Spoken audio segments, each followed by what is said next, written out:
네, 오늘도 이 현장에 나와서 예배드리는 여러 교우들 그리고 또 온라인으로 예배를 드리는 우리 교우들 동일한 하나님의 은혜가 있으시기를 바랍니다.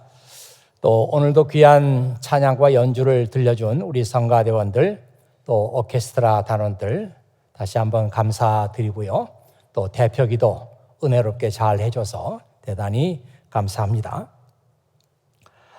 제가 9월 들어서 이곳에 새로 공부하러 온 학생들 또 여기 직장을 잡아서 보스턴에 온 분들 과거에 제 경험으로 봐서 참 불안하고 걱정과 염려가 많았기 때문에 또 그분들을 좀 위로하고 용기를 주는 그런 설교를 하면 좋겠다. 그래서 지금 4번째 시간을 맞이했고요. 다음 주 한 번 더 같은 주제로 설교 말씀을 드리도록 하겠습니다.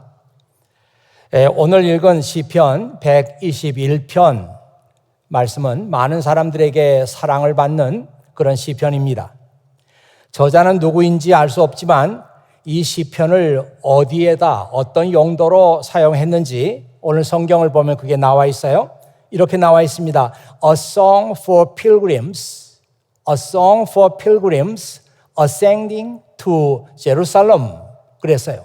제루살렘으로 올라가면서 순례자들이 부른 노래다.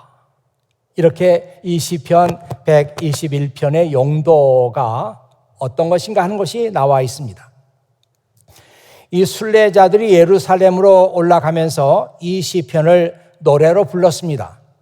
6월절 같은 큰 명절에는 전국 각지에서 순례자들이 예루살렘으로 올라가는데 올라가면서 제물들을 가지고 갑니다. 주로 양들을 어깨에 메고 먼 길을 가게 되죠. 고된 순례의 길이지만 여기저기서 예루살렘으로 올라가는 순례자들을 만나게 되면 그들은 함께 이 시편 121편을 노래로 부르면서 순례의 길을 갔습니다. 이 시편 말씀은 내가 눈을 들어 산을 본다. 나의 도움이 어디서 오는가? 이런 구절로 시작하고 있습니다. 제일 우리 눈에 들어오는 그 단어가 도움이라고 하는 단어죠. 도움이 필요하다. 이 말은 나는 나의 혼자 힘으로 설 수 없는 연약한 존재라고 하는 것을 말해 줍니다. 한자에서 사람을 뜻하는 인자, 사람 인자를 보면 한 사람이 비스듬하게 이렇게 기울어져 있고 다른 한 사람이 이 사람을 떠받치는 그런 모양으로 되어 있습니다. 사람은 누구나 서로 기댈 사람이 필요하다는 것이죠. 이 팬데믹의 힘든 시간을 보내면서 우리는 소중한 교훈을 얻고 있습니다. 우리 모두에게는 친구가 필요하고 함께 대화할 사람이 필요하고 함께 있어줄 사람이 필요하다는 그런 교훈을 우리가 얻고 있습니다. 우연히 지난주에 프랑스와 핀란드 간의 축구 시합을 봤습니다. 그런데 관중들이 꽉 찼습니다. 그런데 모두들 마스크를 안 했어요. 그러면서 옆에 있는 사람들하고 좋아하고 웃고 떠들고 하는 그런 모습을 봤습니다. 제 마음속에 저래도 되나? 이런 생각이 들었지만 금세 다른 생각이 들었어요. 우리 모두에게는 저런 시간이 필요하구나. 우리가 함께 모여가지고 자기가 좋아하는 팀을 응원하고 소리치고 떠들고 웃고 하는 그런 시간이 필요하구나. 그런 생각이 들었습니다. 제가 어떤 책을 보다가 한 구절을 만나게 됐는데 거기 이런 말씀이 있었어요. The Lord is greater than the giants you face. 주님은 내가 만나는 거인들보다 is greater, 더 위대하신 분이다. 그러면서 뭐라고 그랬는가 하면 이 요한일서 4장 4절에 이 말씀이 있다 그러는 거예요. 그래서 내가 이런 구절을 읽어본 적이 없는데 하면서 요한일서 4장 4절을 봤더니 정말 그런 말씀이 있는 거예요. 거기에 이렇게 돼 있죠.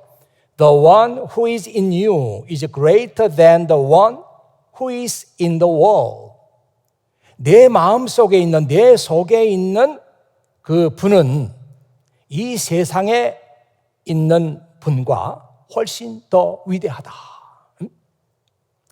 그 말씀을 읽으면서 다윗과 골리앗 생각이 났어요. 사실 어린 다윗이 골리앗과 상대할 때 얼마나 무섭고 떨렸겠어요. 그런데 다윗은 아니다. 내 속에 있는 하나님은 지금 내 앞에 서 있는 저 골리앗보다 훨씬 더 위대하다. 이런 마음을 가지고 그 두려운 마음을 이겼을 것입니다. 바울도 이런 믿음을 가지고 있었거든요. 로마서 8장 31절에 보면 만일 하나님께서 우리 편이시라면 누가 우리를 대적하겠습니까? 이 놀라운 것은 이런 말씀들이 시편 118편 6절에 이미 나와 있는 말씀이라는 거예요. 여호와는 내 편이시라 내가 두려워하지 아니하리니 사람이 내게 어찌할까? The Lord is for me, so I will have no fear. 주님께서 나와 함께 하시니까 내게는 두려움이 없다는 거예요. 여러분, 이런 말씀들을 성경에 있는 말씀으로 알고 그냥 읽고 지나가지 말고 이런 말씀 읽을 때마다 이 말씀을 좀 천천히 생각해 보세요. 아, 그렇구나. 하나님을 믿는다면 내가 넉넉히 내게 오는 두려움과 무서움과 걱정과 근심을 이길 수 있구나. 그런 생각을 우리가 하면서 이 말씀을 읽어야 합니다. So I will have no fear. What can mere people do to me? 하나님께서 나와 함께 하시는데 단지 인간이, 사람이 내게 무엇을 할 수 있단 말인가? 그런 말 아니에요. 시편에 나오는 이 말씀이 다윗에게 전해졌고 예수님의 제자 요한에게 전해졌고 종교개혁자 마틴 루터에게 이 말씀이 전해졌고 이 사람들은 모두 다 자기들 앞에 서 있는 무서운 거인, 무서움의 태상 이것들을 자기 속에 있는 하나님께 대한 믿음으로 이겨냈습니다. 오늘 우리 앞에도 많은 두려움의 대상들이 있어요. 공부하는 학생들 날마다 시간마다 이런 두려움의 대상들을 만납니다. 그런데 오늘 말씀이 여러분에게 큰 위로의 말씀이 돼서 내 안에 있는 그분, 내 안에 있는 하나님은 내가 지금 보고 있는 저 두려움의 대상보다 훨씬 더 위대하시다. 이 말씀을 가지고 우리가 이겨내야 한단 말이에요. 이스라엘 사람들은 산을 보면은 저 산에 신들이 살고 있다. 이런 생각을 했던 것 같습니다.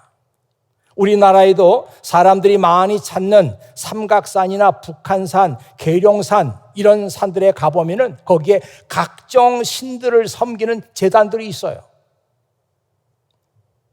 여러분 아시죠? 예수님과 대화를 나눴던 사마리아 여자. 그 사마리아 여자도 똑같은 생각을 하면서 그 얘기를 하지 않습니까? 요한복음 4장 20절에 그 말씀이 나와 있어요. 우리는 조상 때부터 이 산에서 예배를 드렸습니다. We Samaritans claim it is here at Mount Gerizim. And Mount Gerizim. 이 게리즘이라고 하는 게 우리말로 하면은 그리심산이라고 이렇게 알고 있는 거예요. 마운틴 그리심. 그리심 산에서 우리는 하나님께 예배를 했습니다. 그리고 우리 조상들은 이 산에서 늘 예배를 드려왔습니다. 이 산이 나오잖아요. 이 산에 신들이 있고 또 어떤 사람들은 산에 우리가 믿는 하나님이 거기 계신다. 이렇게 믿고 있었던 것입니다. 그런데 시편 121편을 쓴 분은 이렇게 말하죠. 저 산들로부터 나의 도움이 온다고 생각하십니까? 아닙니다. 나의 도움은 하늘과 땅을 만드신 하나님께로부터 오는 것입니다. 하나님이라고 그냥 말하지 않고 하늘과 땅을 만드신 하나님에게서부터 나의 도움이 옵니다. My help라고 그랬거든요. 나의 도움. 그러니까 이 시편을 쓰신 분은 어렵고 힘들고 두렵고 떨리고 할 때에 나의 도움이라고 했으니까 어딘가부터 도움을 받았던 그런 경험이 있는 거예요.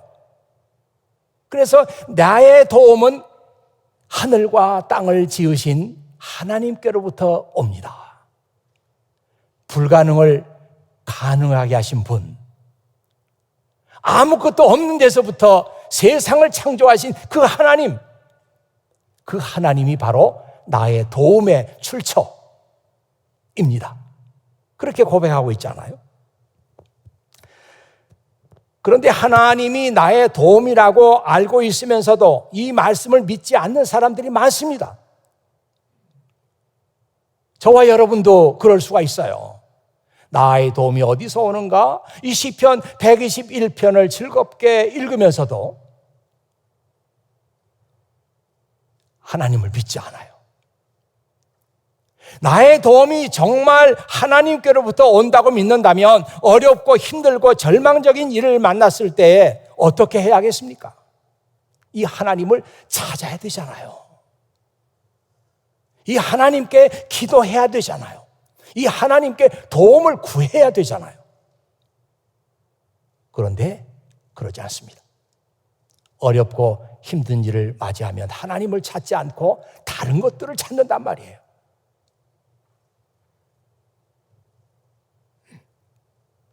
하나님을 믿는 믿음이 그의 삶을 바꾸지 못해요. 하나님을 믿는 믿음이 두렵고 떨린 사람을 바꾸지 못합니다. 찾지 않아요.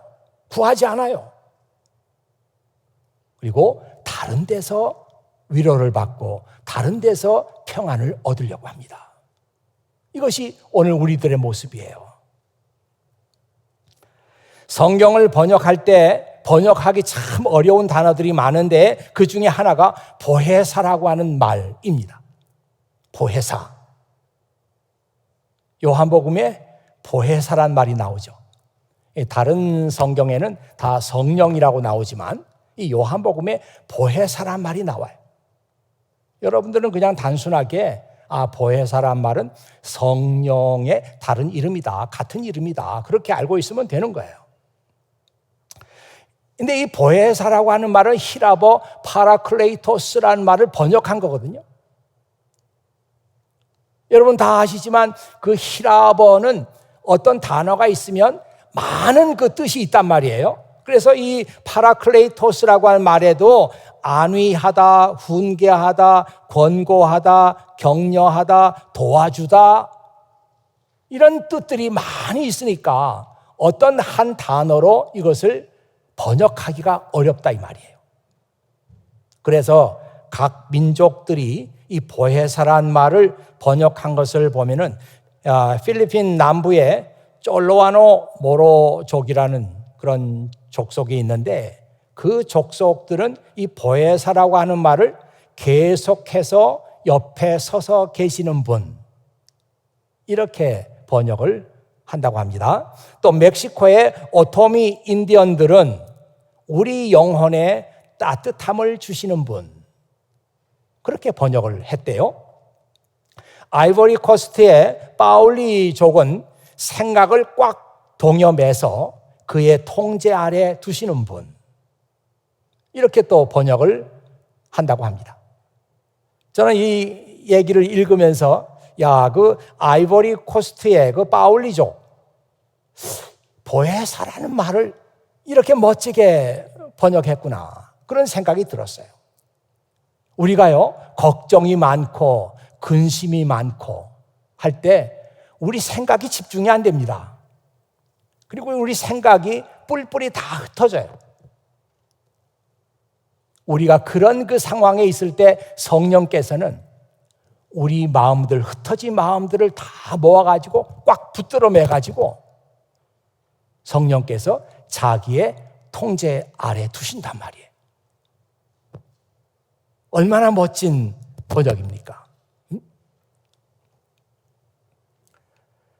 마음을 붙잡아서 성령의 통제 아래 둔다고 하는 말은 우리의 도움이 되시는 하나님의 통제 아래 둔다는 뜻이에요.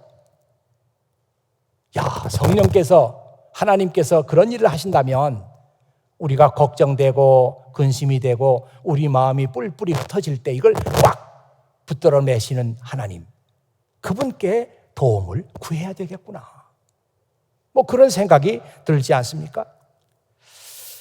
여러분, 계속해서 오늘 시편 나오는 말씀을 한번 보십시오. 주님은 내가 헛발을 디디지 않게 지켜주신다. He will not let you stumble. 주님은 내가 let you stumble, not let you stumble, 그러니까 내가 넘어지지 않게 해주신다. 이 스텀블이라고 하는 말은 잘 아시잖아요. 이게 무심코 발을 내딛었는데 뜻하지 않게 뭐에 탁 걸려가지고 그냥 넘어져 버리는 거예요. 스텀블입니다. 사실 우리가 앞에 뭐가 놓여 있는지 모르잖아요. 그래서 괜찮겠지 하면서 발을 탁 내딛었는데 그냥 걸려 넘어지고 말았습니다.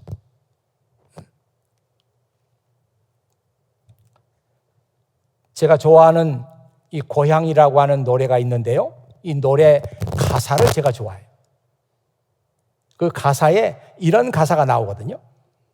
머나먼 길을 찾아 여기에, 꿈을 찾아 여기에, 괴롭고도 험한 이 길을 왔는데 이 세상 어디가 숲인지 어디가 늪인지 그 누구도 말을 안 내. 아, 이게 참 너무 시적이에요. 어쩌면 이 보스턴의 꿈을 안고 다 공부하러 온 여러분들의 마음을 그대로 표현하고 있잖아요. 머나먼 길을 걸어서 꿈을 찾아 여기까지 왔는데 어디가 숲인지 어디가 늪인지, 늪은 뭐예요? 한번 디디면 그냥 한없이 빠지는 길이잖아요. 어디가 숲인지 어디가 늪인지 아무도 말을 하지 않네. 네? 지금 불확실 속에 살고 있는 우리의 모습이 꼭 이와 같다는 생각이 들지 않습니까?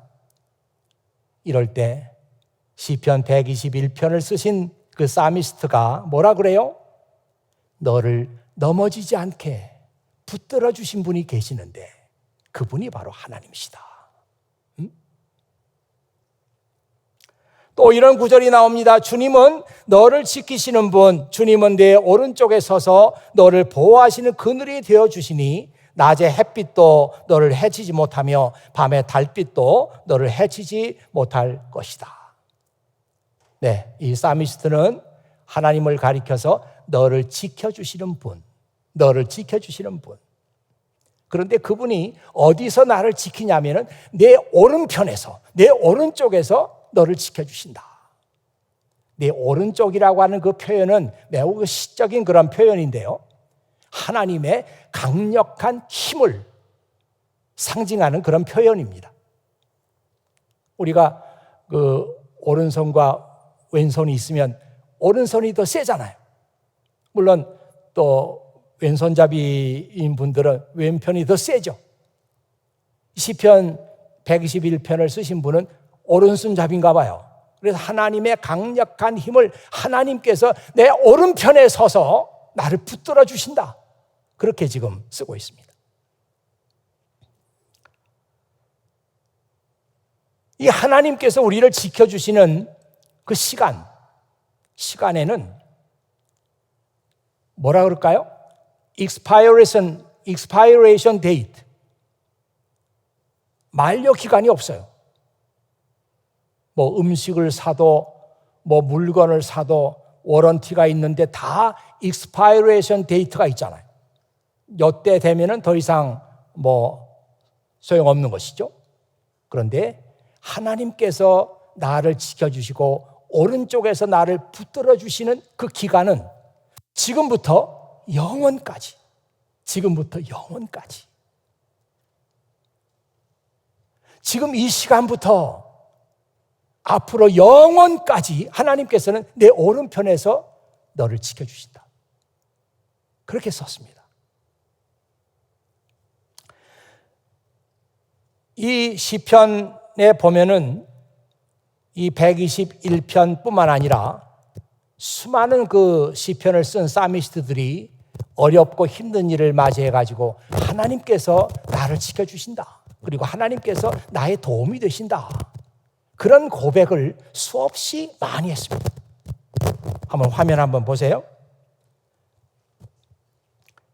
시편 118편 8절에서 9절 보면은 여호와께 피하는 것이 사람을 신뢰한 것보다 나으며 여호와께 피하는 것이 고관들을 신뢰하는 것보다 나았도다. 참 위대한 고백이에요. 내가 두려운 날에는 주를 의지하리이다. 내 마음에 두려움이 있을 때 나는 주님을 의지하겠습니다. 시편 56편 3절에 있는 말씀이죠. 여호와 외에 누가 하나님이며 우리 하나님 외에 누가 반석이냐? 반석이 뭐예요? 내가 의지할 대상입니다. 내가 의지할 반석. 내 마음이 불안하고 흔들릴 때 움직이지 않으며 나를 지켜줄 수 있는 분, 그 반석이 누구냐? 우리 하나님 외에 누가 내 반석이냐? 또 시편 73편 28절에 보면은 하나님을 가까이 함이 내게 복이라. 내가 주 여호와를 나의 피난처로 삼아 주의 모든 행적을 전파하리이다. 내 인생의 축복, 내 인생의 행복은 다른 데 있는 것이 아니라 내가 하나님을 가까이 하는 것이다. 이것이 내 인생의 행복이다. 그렇게 말하고 있지 않습니까? 어렵고 힘든 시간을 맞이할 때 하나님께서 우리의 도움이 되시고 우리를 지켜주신다는 말씀이 우리에게 큰 힘이 되고 위로가 되고 용기를 줍니다. 하지만 우리는 단순히 마음의 위로를 받는 그런 감정적인 차원을 지나서 정말 어렵고 힘들 때 이런 하나님의 도움을 체험하고 이런 하나님의 도움을 받을 수 있는 우리가 되어야 합니다.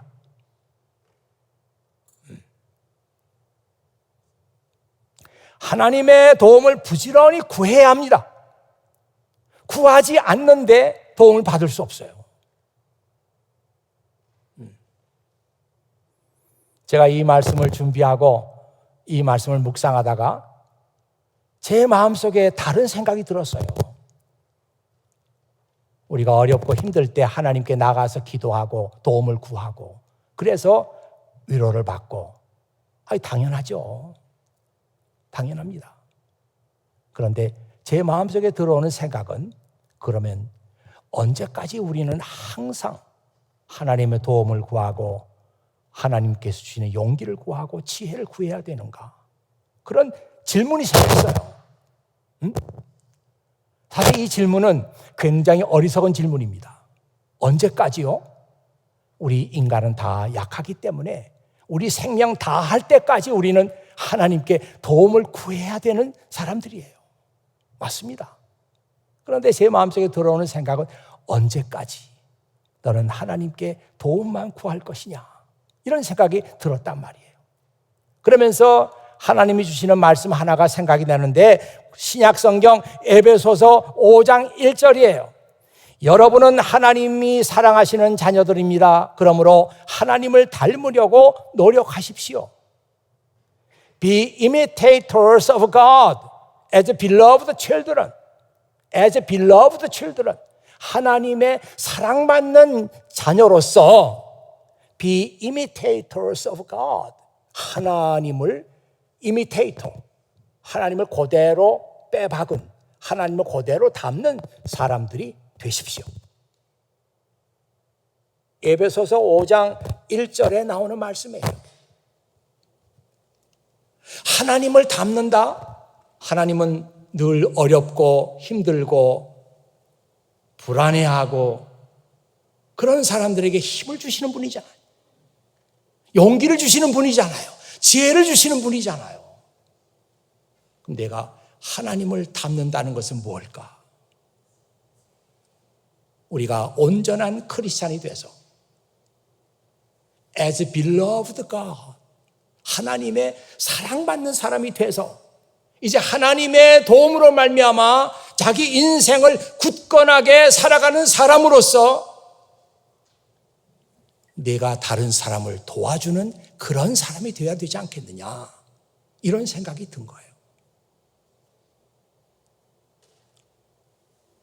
대부분의 많은 경우에 우리가 하나님의 은혜를 구하고 도움을 구합니다.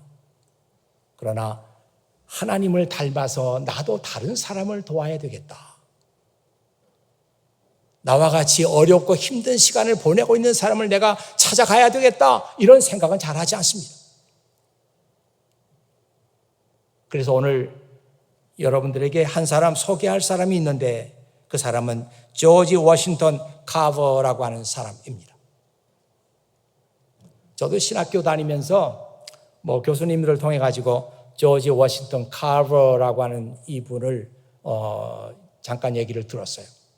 그때 얘기 들을 때는 이분이 땅콩을 가지고 뭘 많이 만들었다, 그런 것만 지금 기억이 되는데, 다시 한번 이 조지 워싱턴 카버, 이 사람의 생애를 한번 이렇게 쭉 읽어보고, 야, 참 멋있다. 이게 정말 하나님께서 원하시는 그의 자녀들의 모습이 바로 이런 모습이 아닐까, 이런 생각이 들었어요.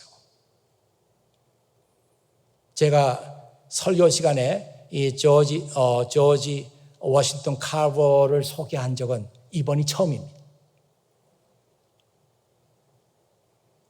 여러분들이 이분에 대해서 좀 관심을 가져주시고요.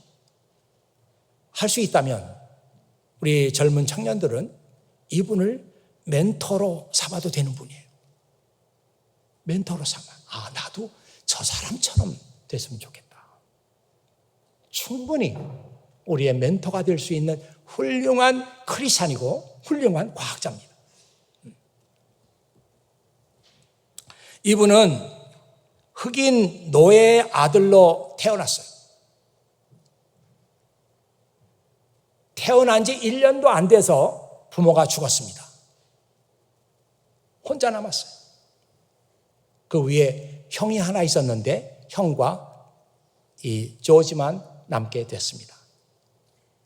1년도 안 돼서 흑인 노예의 아들로 태어나고 부모는 죽고, 그래서 이 조지 워싱턴 카버는 자기가 태어난 날을 몰라요. 그래서 이 사람의 묘비에 보면은 태어난 날짜는 써 있지 않고 죽은 날짜만 써 있습니다.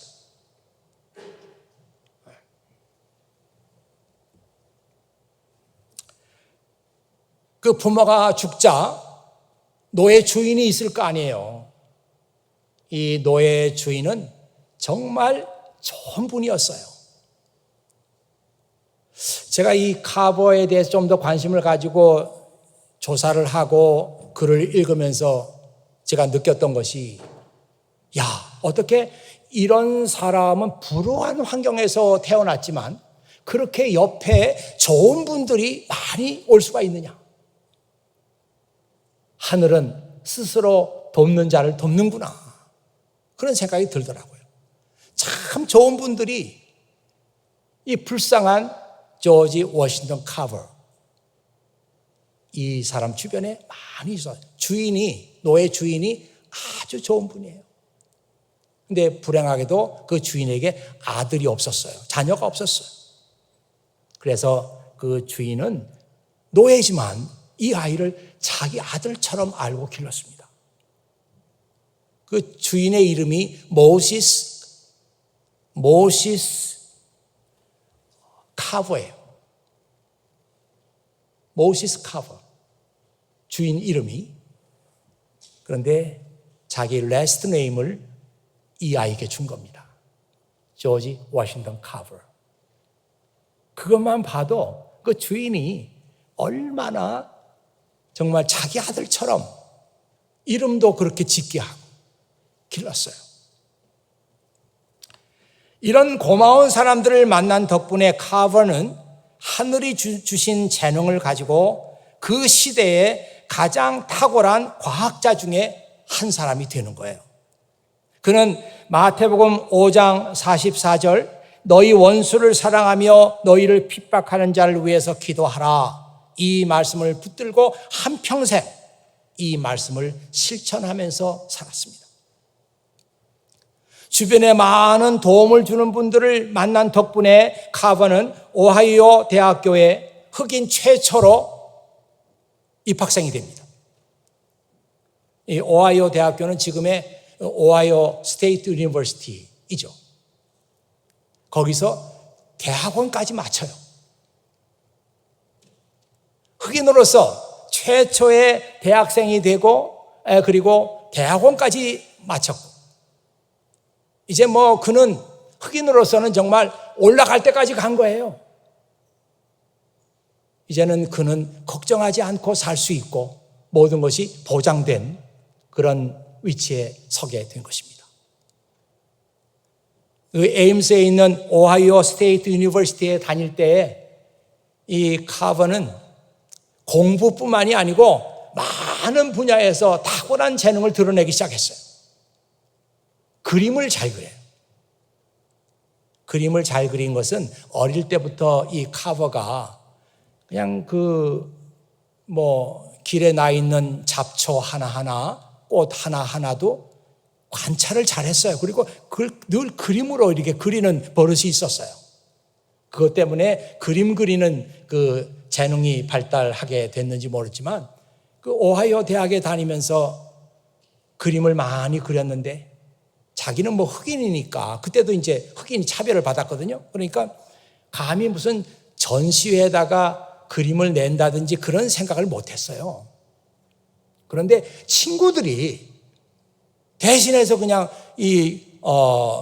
카버가 그린 그림을 출품을 한 거예요. 그리고 밖에 나갔다 돌아와 보니까 친구들이 멋진 그 양복을 한번 마련해 놓고 입으라고. 내가 이걸 왜 입냐고 그랬더니 너의 그림을 우리가 대신 출품했는데 너 분명히 당선될 거야.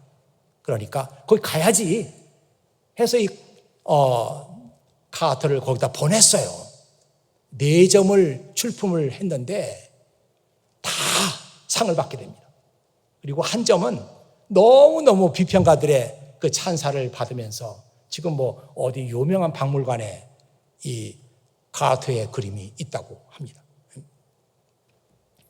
뿐만 아니라 피아노를 잘 쳤어요. 제대로 배운 적도 없는데도 불구하고 피아노를 잘 쳤습니다. 대충 치는 정도가 아니라 이 연주를 해서 기금을 모금할 정도의 수준이었어요. 대단하죠.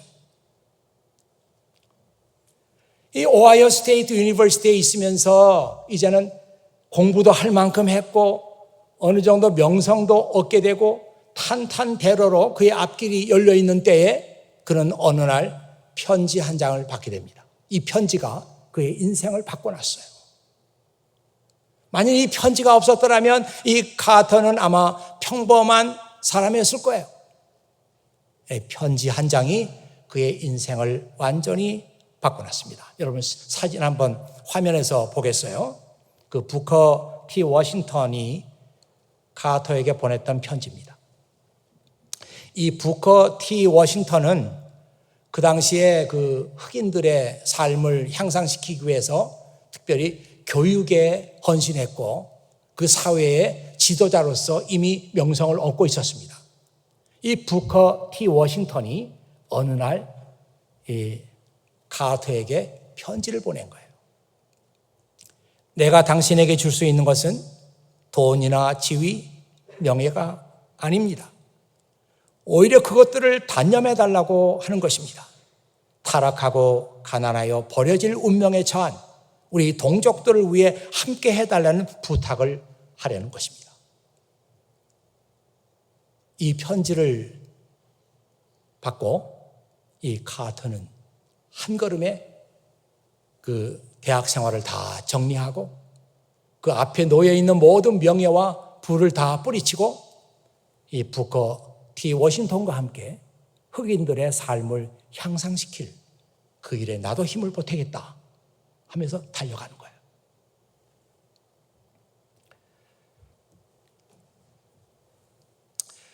거예요. 바로 그 학교가 지금 엘레베마 주에 있는 터스키기 대학교입니다. 이 카버는요, 그 학교의 농학부 교수로 47년을 재직하면서 자기가 오하이오 대학에서 배웠고 자기가 가지고 있는 이 과학적인 실험과 지식을 가지고 식물을 재배하는 데다가 그걸 적용하기 시작해요. 그래서 엄청난 그 수확량을 늘리는 그런 연구 결과를 내놓게 됩니다. 그 당시에 남부 지방은 면화 재배가 주 산업이었어요.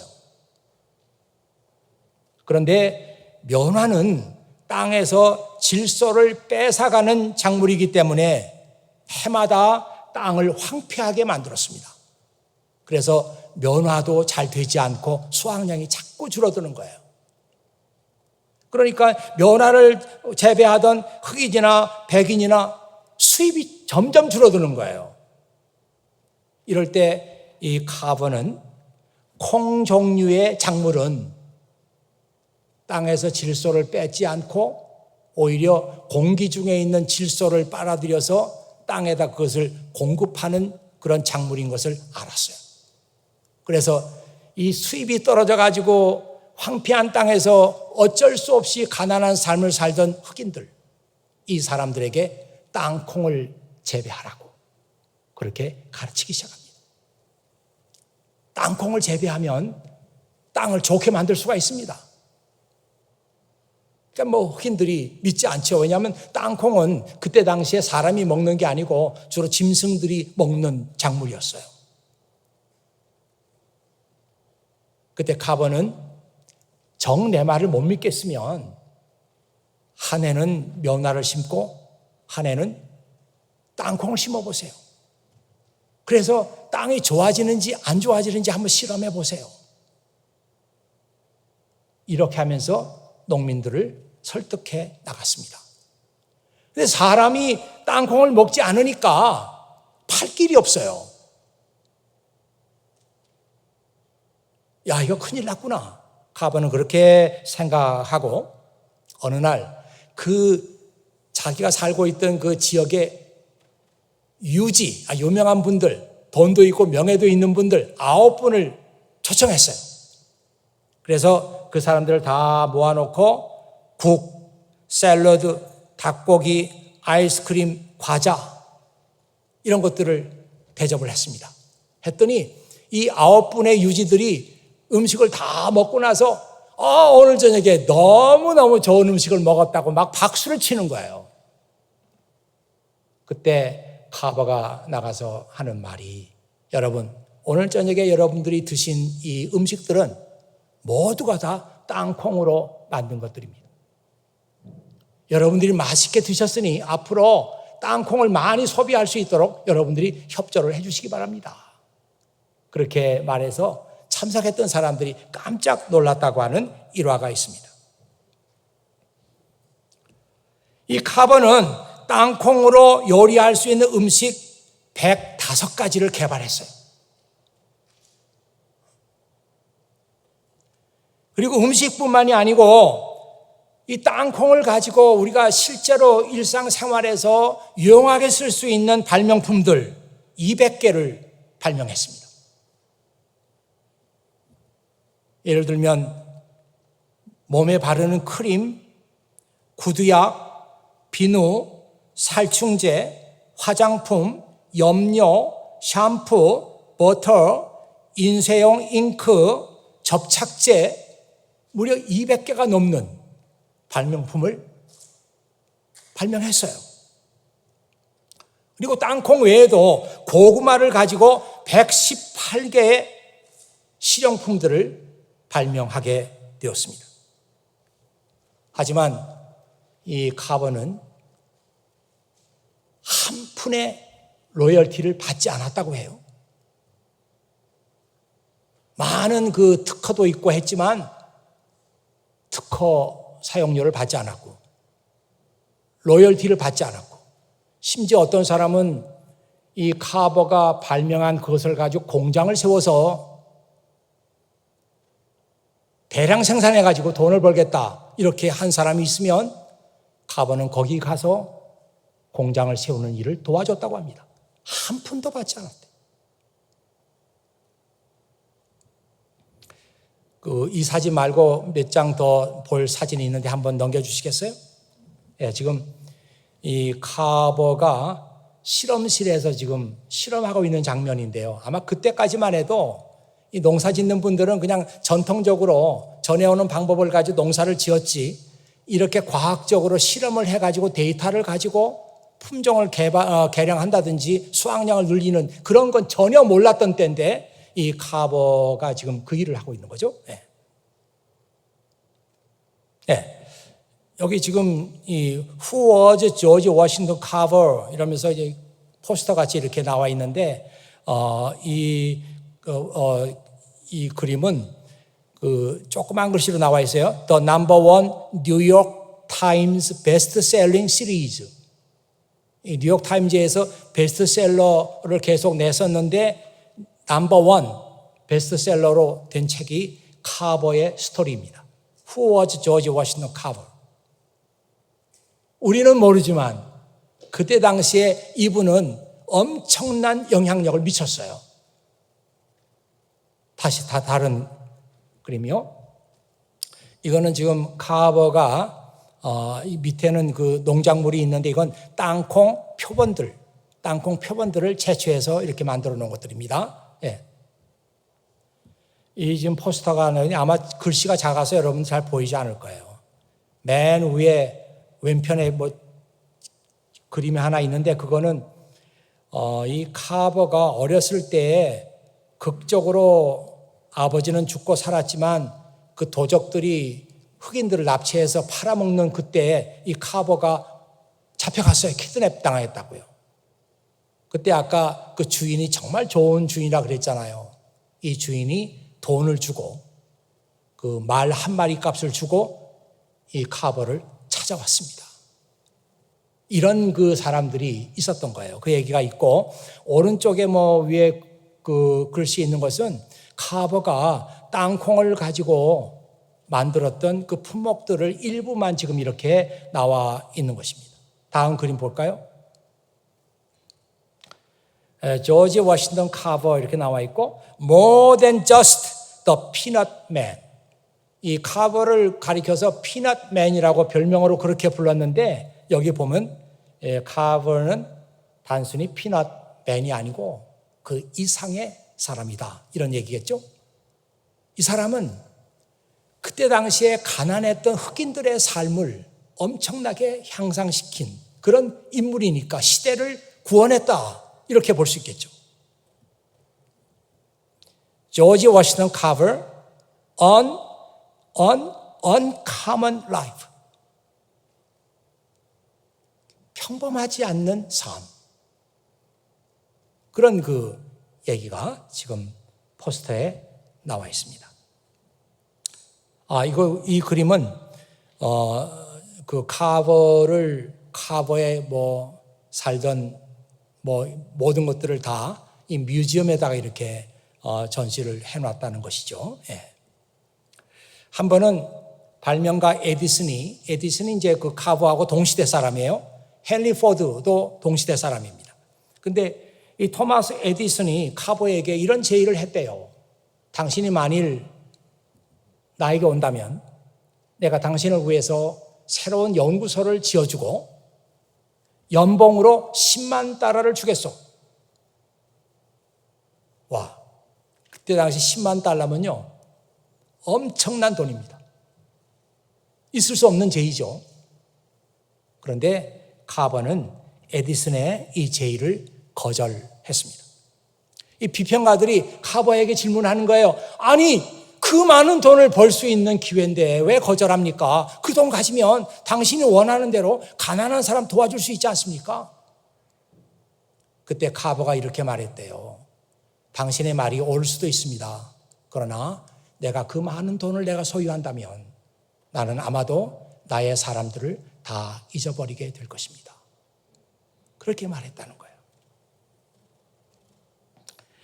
조지 워싱턴 카버의 그 묘비가 있는데 그 툼스톤에 이런 글씨가 새겨져 있습니다.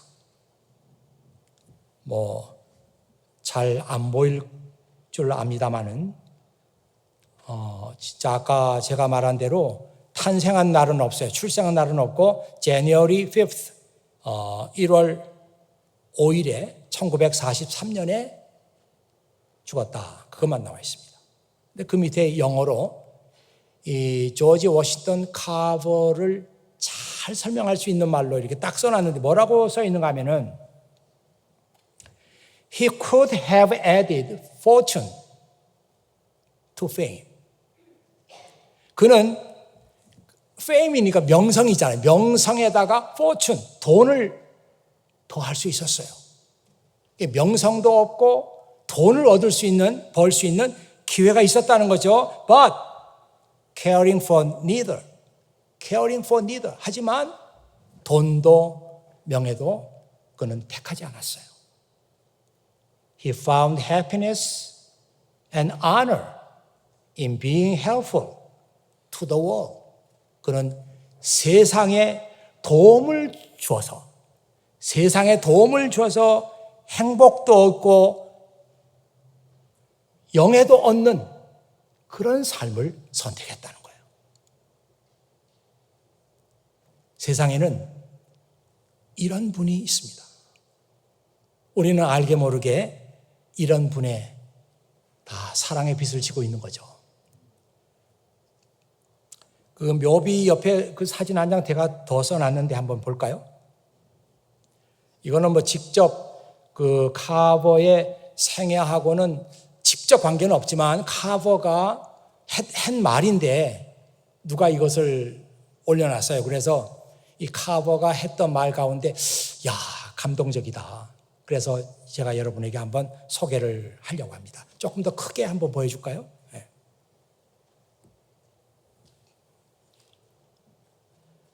뭐라고 되어 있는가 하면 The finite mind of man, 인간의 그 제한된 생각을 가지고는 can never grasp the mysteries of the infinite.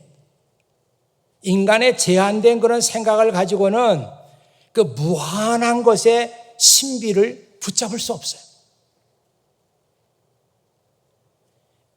It is the highest wisdom as it is our great happiness. 이것이야말로 가장 큰 지혜이고 그리고 우리의 큰 행복이다. To accept our limitations. 우리의 limitation이니까 우리의 제약을 받아들이고 to use what we have. 우리가 지금 가지고 있는 것을 사용하고 and leave the rest to God. 그리고 나머지는 하나님께 맡기는 거. 이것이야말로 최고의 지혜이고 우리의 기쁨이다. 그렇게 말했어요. 참 너무너무 말씀이 귀합니다. 제가 이 얘기를 좀 지나치다 할 만큼 여러분에게 자꾸 반복해서 얘기 드리는 것은 여러분 가운데 지금 나는 어떤 삶을 살 것인가 이런 데 대해서 고민하고 잠도 오지 않고 그런 분들 있잖아요. 반드시 우리가 큰 명예를 얻고 돈을 많이 벌고 좋은 조건 속에서 사는 것만이 인생의 행복은 아니에요.